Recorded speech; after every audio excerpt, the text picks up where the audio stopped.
Hey everybody, Thomas Vanderkin here, founder of Autism Staffing Group and also host of the Vanderkinverse.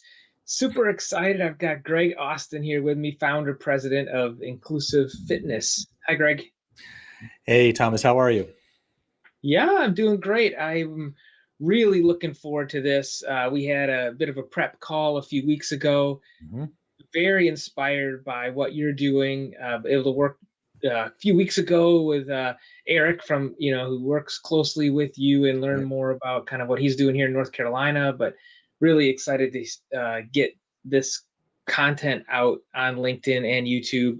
Have people post some questions, and then I think we're going to be treated to a tour of your facility a little later.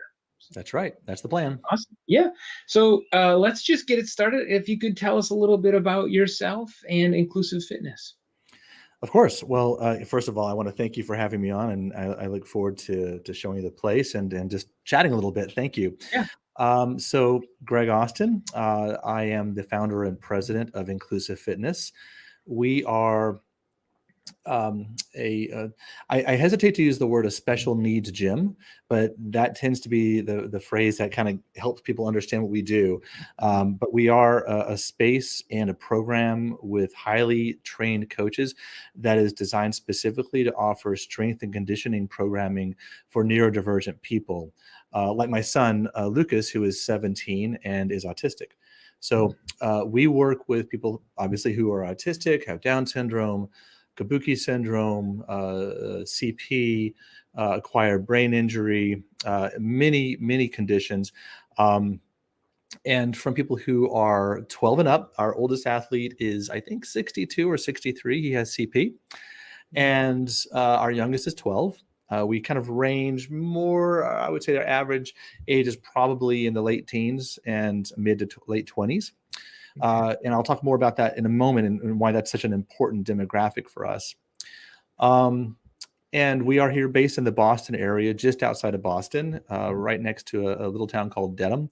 But we have been open for 2.5 years, a little over now. We opened surprisingly in the midst of the pandemic. Uh, we, but we have been working on the concept for years. And the reason we developed Inclusive Fitness is because my wife and I are both avid exercisers. My wife is a triathlete. We're both kind of getting back into our sports. I'm a cyclist and a runner, and we both weight train. And we have our son, Lucas, and we wanted to be able to impart on to him the same benefits that we and so many people enjoy when they experience high quality strength and conditioning programming. The issue was that as he was getting older, there were fewer and fewer opportunities for people like him to have access to programs that really work and get results.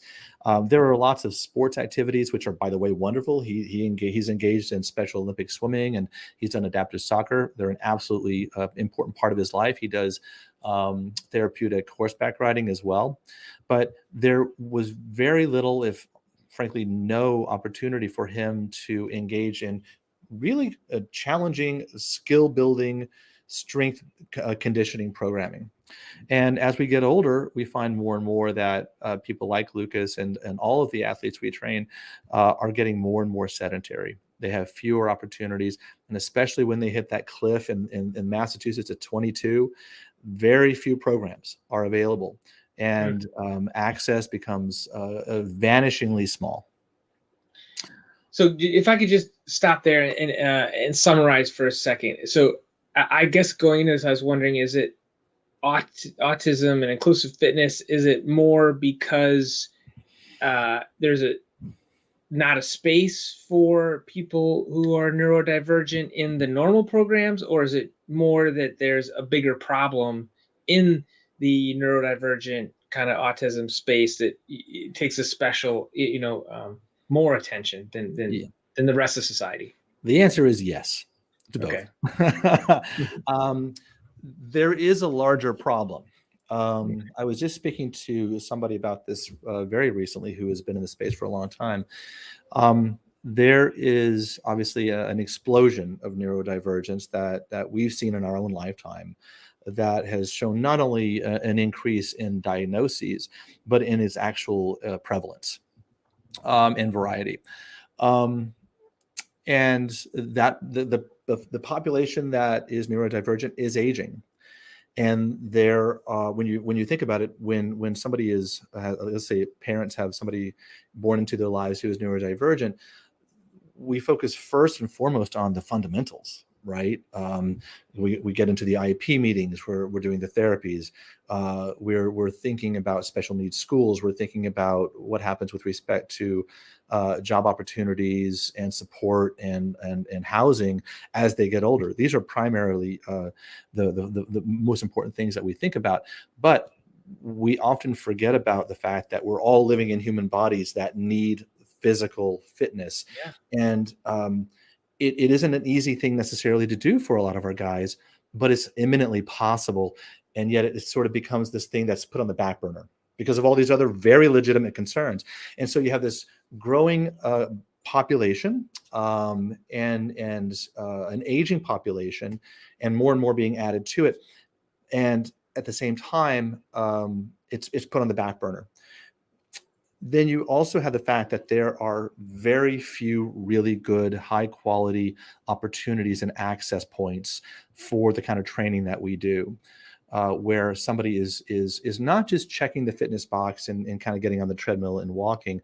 By the way, I have a treadmill at my home. We use them here, but it isn't sufficient. It's necessary, but not sufficient. So there's that part of it too. And so what we find is that most of the programs that we've seen out there, at least I don't ever want to say anything negative about any other program because everyone is doing their best. What I think we do a little bit differently is that we incorporate strength and conditioning programming at a higher level. We expect more from our athletes, and we've designed this environment to really work. And as you and I spoke earlier a couple of weeks ago, I mentioned that there's three things we think about when you're trying to create something that is ideally suited for our population. The first is the people, right? Having highly trained coaches who have an understanding of neurodiversity, maybe neurodiverse themselves or have neurodivergent people in their families, so they're empathetic and understand and can collaborate and communicate with these guys is important. But also who understand exercise physiology, understand behavior, and understand motivation, and are highly trained and committed to this is absolutely crucial. And that's what we deliver here. Okay. That's people. That's the people. Yeah. The next is the programming. And I think you and Eric Chesson of Autism Fitness, who is our director of adaptive programming, spoke about this aspect where we use his programming and we've built on it together to design a regimen here that is really well tailored to our neurodivergent athletes. So we're thinking about it from a cognitive standpoint. How do they best learn? How do they communicate from an adaptive standpoint? What sort of things motivate them? What behavioral issues might we need to address? And then physically, what are their strengths? What are their maybe areas of opportunity for development? What are some of their challenges? I reverse those. It should be PAC because Eric calls it the PAC profile, physical, adaptive, and cognitive. But we design our programs to meet those needs. And we use visual systems to help our athletes and our coaches get through those. And help athletes understand what's coming next, design their own programs with the coaches so that they have a sense of ownership over it. Yeah, that was super inspiring. Eric was on. Yeah. He has a lot of videos on his channel. If you go check it out, just to see people, with autism developing upper body strength and just how much they can evolve over just developing good habits over a few weeks in his program. So I really love that. Right. And what I will say is, and he's a good friend of mine, very dear friend. He was just here a couple of weeks ago. We spend a lot of time together because, as I said, he's our director of adaptive programming and innovation. What we've done is, because we track every single program here, we're looking at total training volume. In other words, how many minutes are people actually training? We're looking at their level of engagement in the sessions, how many sets and reps are they doing, and what resistance are they using? And what we found is that with this training modality, athletes over about a 16-week period see significant increases in both their strength and in terms of their stamina. The fewer breaks, more resistance, more reps and sets. And we've demonstrably shown that through our data collection. So this stuff really works. But what's really cool, Thomas, is when we hear parents or athletes themselves saying, oh, my son or daughter for the first time brought the groceries in and brought them up the stairs without being asked. And they helped out around the yard because, they pulled a big tarp full of leaves. And that's basically a sled drag, which we do here all the time. So you're developing grip strength, you're developing posterior chain stability, leg and glute strength. All of these things really are designed to increase engagement, productivity, and confidence in our athletes. So that's the programming part. Yeah, people, programs, and place. Okay. Yeah. I'm known for my alliteration and threes. I'm not unique in that, but that's what I like. So the place is the final element that we think we've really gotten right. And excuse me, did I lose you? Nope, you're still good. Yeah, I should have closed down this little thing here. It's our system that rings through. Place is really important because many people, like my son, for example, have sensory sensitivities. And we've designed Inclusive Fitness to be very, very quiet. That doesn't mean that we don't play music for athletes who enjoy it. For example, we have a Down syndrome groups that coming in later today, and we play music the whole time. They like classic rock and musicals for some reason. And so we'll belt those out. But I had an athlete this morning, very complex individual, non-speaking. He can be aggressive at times, and we have it very quiet, and I use a very quiet voice, but we've designed it to be this sonically very quiet. We put windows films on the windows so we get natural light but no distractions from the outside. The walls are painted a very beautiful but muted sort of natural shade of green and blue and gray. And we also have LED dimmable lighting so that if people have sensory sensitivity to light, we can bring that down. And they also don't have that buzz from your traditional commercial fluorescent lighting. And so we've worked with consultants, and we're continuing to work with consultants as we grow for new centers to even be more tailored so that it's a better environment for learning. And let me add one more thing. Yeah. Sure. And just a quick comment. So we are getting quite a few people to join the broadcast, which is amazing. So join the conversation. Let us know where you're listening from. Put that in the chat. Ask any questions to Greg and about what he's doing with Inclusive Fitness. So yeah. So I didn't mean to interrupt. Keep going, Greg. No, that's great. Thanks. I'm glad people are joining. I'll talk to anybody who fence posts if they want to listen to me. I just love this stuff.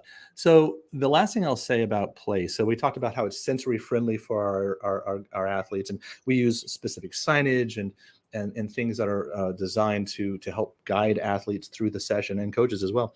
But it's just as important to realize that caregivers, moms, dads, brothers, sisters, aides, drivers who are supporting these amazing athletes, they need a place to relax, to heal, to center themselves. And so we've designed the place to be friendly to them as well, with very comfortable seating, nice lighting, a very professional and beautiful place for them, even a place where they can go and have a phone call quietly if they need to do business or just relax for a little bit.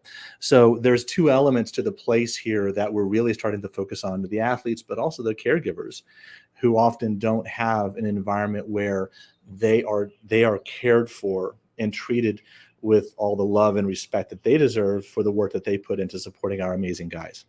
And I'm looking forward to the tour, but I think one of the things you mentioned is that you want it to be, top quality. It's not the basement of a church, where you're meeting and doing the best you can. No offense to all the work that people are doing, but yeah, you really want a top quality facility also, right? Yes. That was one of the things that my wife, Christina, and I, and my whole team here really took very seriously. We were just kind of tired of that church basement experience. And again, it isn't to denigrate the work and the opportunities and the creativity that so many people put into finding any opportunities to do wonderful things for the neurodivergent community. But, you and I and so many people have access to beautiful places that are respectful of someone's maybe not only sensory sensitivities, but aesthetics. And I think there's a lot of value in designing a space that is top quality, it feels as though you are special because you are, and treats you that way, and gives you a sense of value that is often missing, I think, in the neurodivergent world. And the Yeah. last thing I'll say is this is not, as you'll see when we do the tour, it's not a kid's gym. We don't use like bright colors and that sort of thing. This is a real spa sort of experience that we're trying to develop here, and we're evolving it as we go. And we want it to be something that people look forward to coming and frankly don't want to leave, because it's just so pleasant for them to be here. What I love about what I'm doing is, the value. I really believe that a diverse workforce or a diverse community is better for everybody. So as I think about bringing people neurodivergent into the workforce and helping them through the staffing group, Yeah. when you were describing your facility with the ability to dim the lights and without the buzz and the right colored walls, I'm like, everybody would like that. What we learned through helping Right. people who are different and diverse helps everybody in the community. So I love it. Just kind of goes to my point that we're all better when we're all included. We had a really neat group of students. I think they were high school students and a little older, from a local school here, all neurodivergent. An amazing group, and several of their teachers came and aides came along to support them. They were giving it a try and did incredibly well. One of the teachers came up to me and she grabbed my hand and she pulled me in. She said, "Can I work out here? I want to work out here. I don't want to go to that place down the way that has, Yeah. all the loud noise and the screens everywhere and the clanking and the screaming." She said, "This is Yeah. perfect for me." I said, "Yeah, for me too. It's amazing." Yeah. It really works for people. Yeah, it's just like my phone. I got a new phone. I think you did. The first thing I did is go into it and go to the, accommodation screen, make the font a little bigger for me. So it's all the Yep. stuff that's made for people who have maybe trouble with their eyes or vision issues or whatever. I Right. can use all that, even though my vision is, but it gives you the ability to adjust to something that's comfortable for you and to make you successful. That's right. That's right. Yep. Yeah. So that's been a big thrust of what we've tried to do here. We think we're breaking a lot of ground here. I think you also pointed out something that is relevant. We haven't gotten into it yet. I don't know if this is the right time to bring it up, but our goal is to expand. This is our first center in the Boston area, right?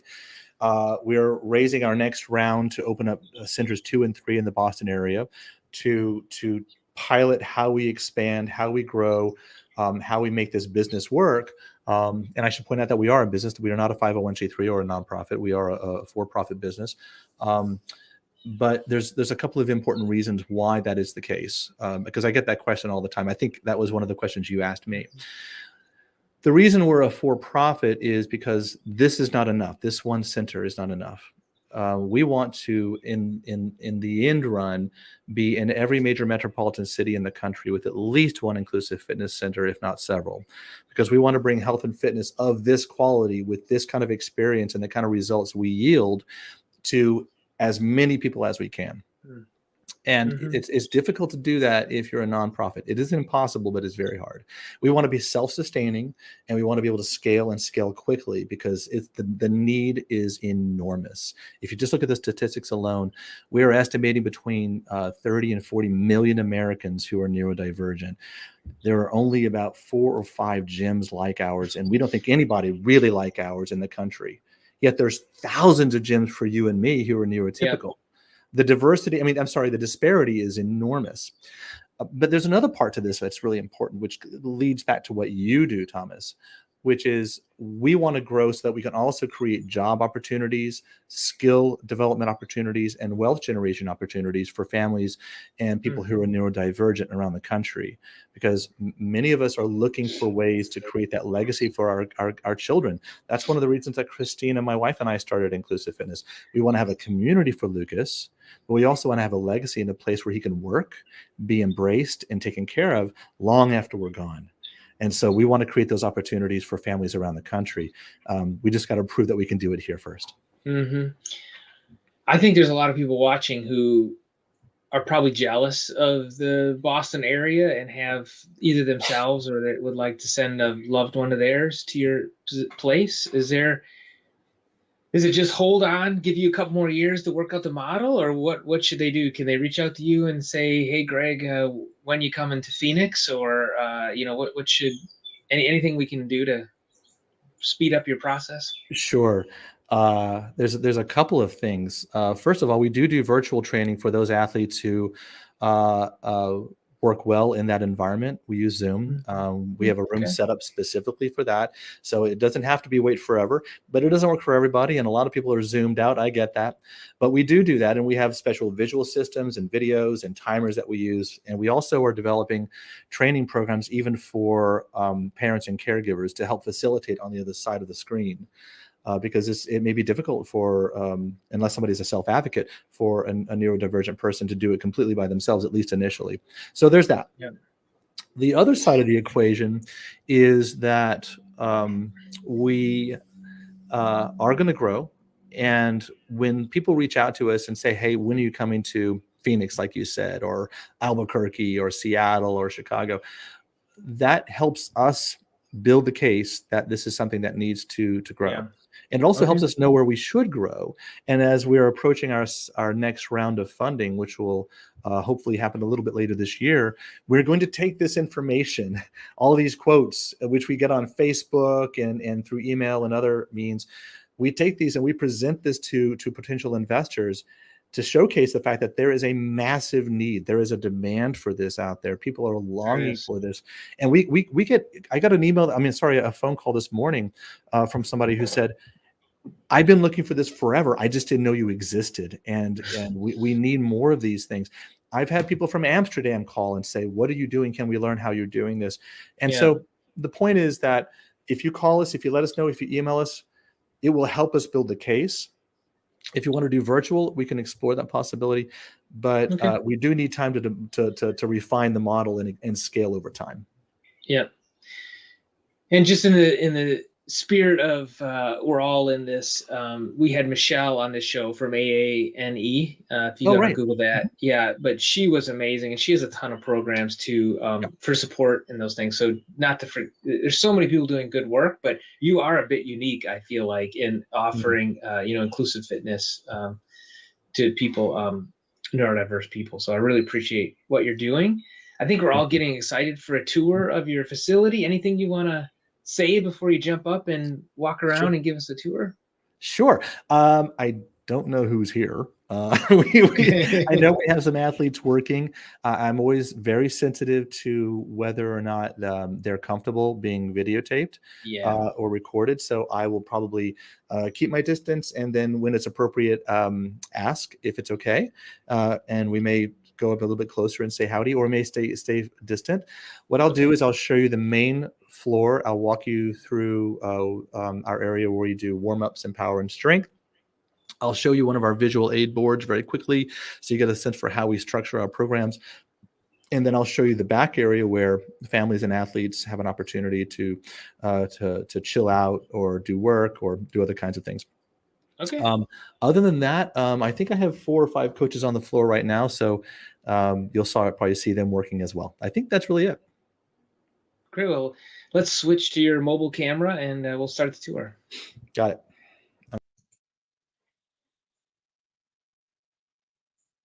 So let's see. Hey, you got me?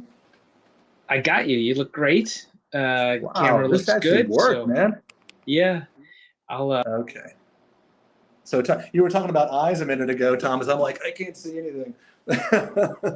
I will, in a moment, turn the camera around, and I will probably take it this way. Is that going to adjust? Yeah, that adjusted. Great. So here we go. Can you hear me okay, Thomas? Yep, I can hear you fine. If my audio doesn't work unless I jump in, so I'll probably just kind of jump out, let you do the full video, and then I'll jump in if necessary. Good. I'm going to just turn this around and show you the place. So this is our facility. Here we go. I'll just give a pan of the place. All right. So I'll start from the beginning. How's that? So this is our entrance. There's Coach Dan. Hey, Dan. When people walk in, when they first come to our center, they're greeted by our certificates of awesomeness for those athletes who have completed 10, 25, 75, 100 sessions. And I should say we have a very special one today. I think she's not here yet. My very first athlete who ever came into the center, her name is Jordan. Oh, it's right here. Jordan, she has Down syndrome. She's 25 years old. She walked through these doors right over here on October 28th, 2020. And today we're giving her her certificate for 300 sessions with us, which is pretty extraordinary. That's more exercise than most neurotypical people do, and she's an absolute boss when she comes in here. She's had birthday parties here. We've had other celebrations here. This is what from her mom, where her mom has said it's sort of her second home. And it has been the thing that she's stuck to the longest of all the things she's done. And so we're incredibly proud of her. As I mentioned, we have different sections of the gym where we work out. We have areas over here where we do warm-ups. You'll see we don't have a lot of equipment. We use things like treadmills and bikes and ergs for some warm-ups. But we also use really simple equipment like cones and hurdles to get folks warmed up. That's generally to help them get used to just even moving their bodies, getting mentally ready to exercise. So we have an area over here, which is sort of a broad warm-up area. We have lanes set up so that people can learn how to even walk in a straight line, backwards, forwards, laterally, how to step over obstacles. Again, this is all about functional fitness. So the idea is to help them get mentally and physically ready to work out. Once they've done that, we move then to a power section over here where we're doing rope swings, sandbell slams, push throws, scoop throws, those sorts of things. Those types of power exercises are designed to introduce a cardiovascular effect in the program because they're very energizing. They really do get the heart rate up. And they are also great because they introduce instability and the requirement that people learn how to move their bodies quickly through space and decelerate. So imagine catching a ball, pushing a door open, pulling a rope, that sort of thing. Very functional movements, all right? So we use, for example, also I mentioned the ropes, but we also use very heavy bags from 15 pounds up to 95 pounds for carries, things that would translate into the real world. Once you've done the power and the warm-up, you'll move into the strength area, which you see here. We have a couple of sessions going on with a couple of brothers, Tom and Jack, right behind me. Hilarious guys, by the way, just absolutely wonderful. We'll do just any kind of exercise that you might expect to see in your typical gym. So we're doing squats, we're doing overhead presses, we're doing planks, we're doing bear holds, push-ups, inverted rows. There's no such thing as a special needs exercise. There's even no such thing as a special needs program. It's just how you teach it and the environment in which you do it and the people who are doing it with you. So that's what we really focus on. So you'll see that we have we use a lot of straps for pulling motions. We have a lot of equipment for pushing. We have sleds, which you see here. You're going to see them doing their sled push right now.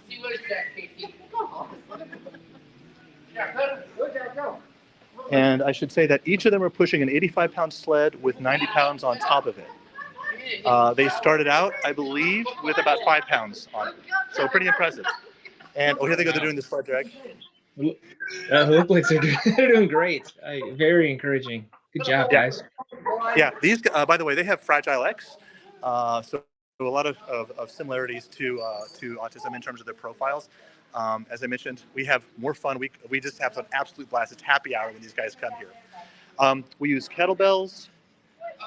We use dumbbells. And we use boxes for squatting, because that's one of the most important exercises we do teach people is how to squat. It's a fundamental exercise, and it can sometimes take a year to teach somebody how to do it properly.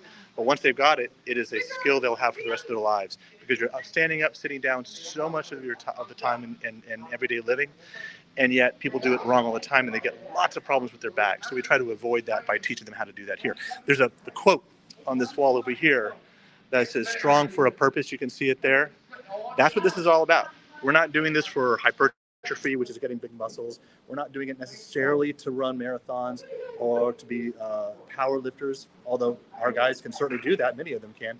It really is to improve their overall strength so that they can generalize to activities of daily living, have greater confidence, and as you can see behind me right here, have a better sense of community. We do a lot of group classes so that our guys can learn how to share, how to communicate, how to work together. And we take our time in helping them sort of be introduced to doing groups. And that's a really important part of what we do here. Here's an example, by the way, really quickly, of one of our visual systems. There we go. Can't see it very well, sorry. There we go, sorry.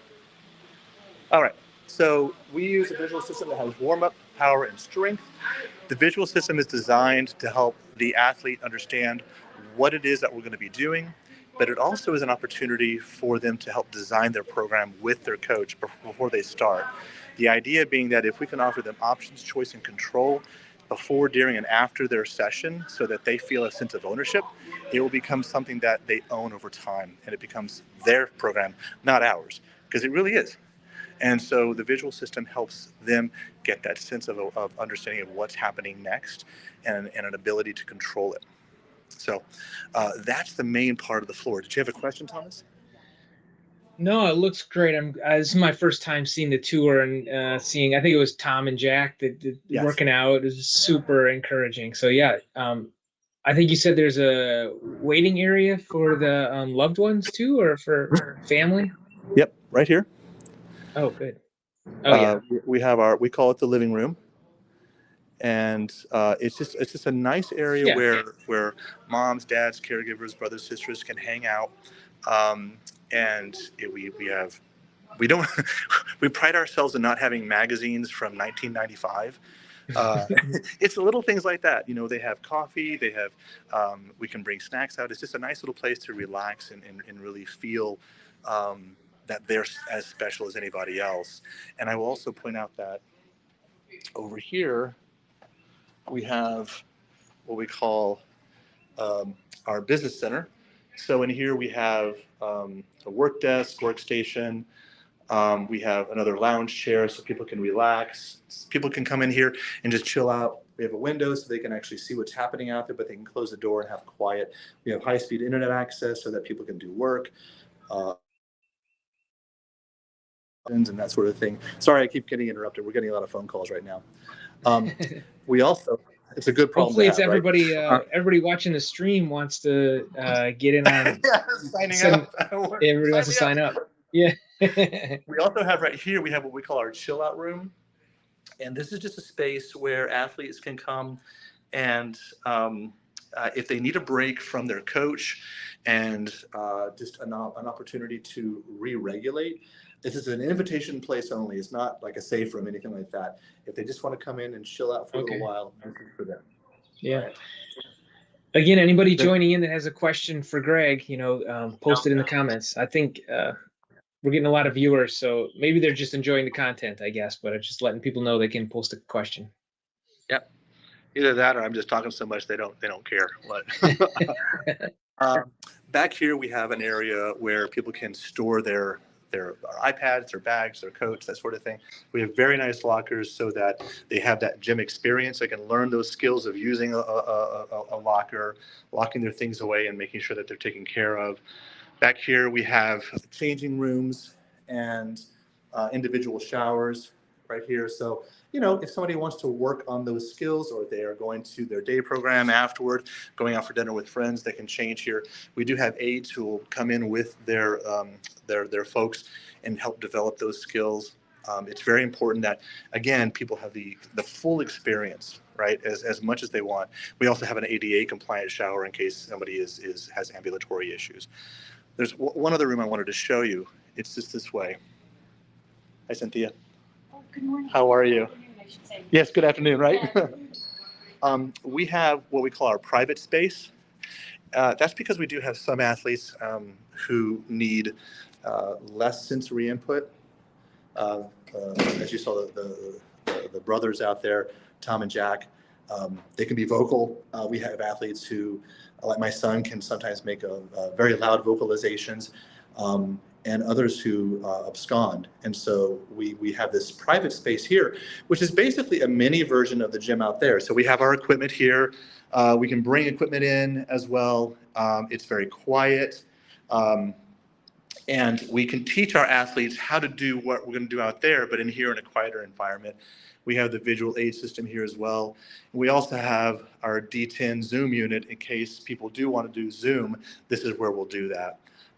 So this is just one more space that accommodates the sensory needs of individuals who even need less input than they would get out on the main floor.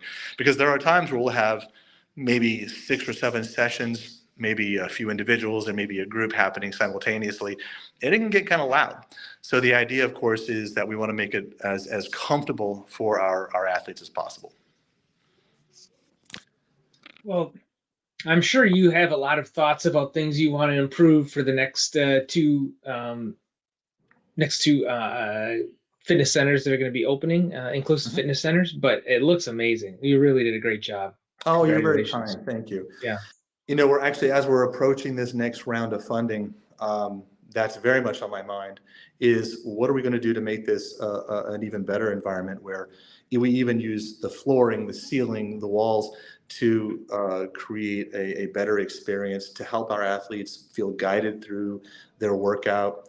And again, as I mentioned earlier, I don't know if all of your viewers heard this part, but to even make the waiting area that much more pleasant for the families so that when they come, they feel revitalized. They feel like they have an opportunity to heal themselves. Oh, and I should also point out that moms, dads, caregivers, sisters, brothers, they're also really encouraged to work out while they're the people they care for, whether it's their child or somebody else, that we encourage them to work out too. Hit the treadmill, do some stretching, use the weights, as long as it doesn't interfere with the primary purpose of them being here. And they take advantage of it. Almost every day we have people on the treadmills using the weights, sometimes coming in here, doing some yoga. It's great. And how close are you to max capacity for where you are as you're growing? Are you full, or are you still accepting more members and athletes? Where are you at? We are not at capacity yet. We're growing at a steady. We're growing at the clip that we projected. This center, by the way, it's bigger than we need. It's about 8,700 square feet. We're looking for something closer to 6,000 square feet. We don't need all the space we have here. So the capacity of this place is about 400 athletes that we would be able to have come here on a regular basis, because most people come once a week, some come twice, sometimes 3. And so that utilization rate will dictate how large we can get. This one can get to about 400 athletes. And we're about halfway there. And we're right on target where we expect it to be according to our financial projections, because we don't want to grow so fast that the quality diminishes. But we do need to grow fast enough to be able to scale and to actually expand. So we are absolutely accepting more people. We're giving tours all the time. What's interesting is that because we've been here for 2 years, despite having been here for 2 years, still people haven't heard about us yet.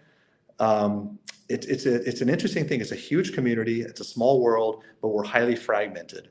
And so one of the things we're working on from a marketing standpoint is helping people understand that we're here, that it's possible, that it works, and that you just have to presume competence and give people the support they need to be successful. And once they realize that, by the way, they don't leave. We have people stay here for years. Like Jordan, I mentioned a while ago, she's been here for 2.5 years, and there's no stopping her. Well, anything I can do with my little micro influencer community here to amplify your message, for sure. I'm a big fan, and I'm going to stick with you and keep getting your message out. I love what you're doing there, Greg. Oh man, thanks, Thomas. I appreciate that. Really? And well, I think there's a lot of opportunities. Eric is down there in North Carolina, right? Our director of adaptive programming. The work we do here is based on the 20 years that he's committed to helping us think how to do this. And he's a true thought leader in this space. So keeping connected to him is critical. I think just preaching the gospel, if you will, that this is possible. We have so many parents and caregivers who have hopes and dreams for the people they care for and love, but they don't know what's possible. And our number one thing is again, I mentioned it earlier, presume competence. That's our number one core value. And then meet the athlete where they are. We have athletes who are, like I said earlier, extremely complex. We have one guy who he has to have two aides with him at all times. He jumps out of moving vehicles. He could be very aggressive. He's non-communicative. He's non-verbal. He's very communicative, non-verbal. Yet when he started, he wouldn't leave the van that he was brought in. Now he comes in twice a week, does 45-minute sessions. He does more exercise than your average person. But it took about 2 years to get there. We presumed competence. We believed he could do this, and he's proven again and again he can. So if you, and I know you already do this, Thomas, if anybody on this call can sort of spread the word that our guys can do so much. We just need to be there, to be patient, and let go of our own agenda and believe in them and follow their lead. It's amazing where they'll go. It's just that we have to, not lay our own expectations and timetables on them and sort of let go of our own sense of ego and self and what they need to accomplish. They'll get there, but in their own way. That's the number one thing I try to tell people. Yeah, I'm not sure how we could end on anything better, Greg. I'm got a little bit of a chills. I have my own child who's on this journey, 28 years old, but I think all of us know somebody and love somebody who could benefit from, spiritual, mental, emotional, a work job, but also, physical support and encouragement. So thank you for everything you're doing, Greg. Appreciate it. Oh man, my pleasure. And thank you again for having me on, and thanks for all of you guys for listening. So, okay, thanks. Bye everybody. Thanks for joining. Bye-bye.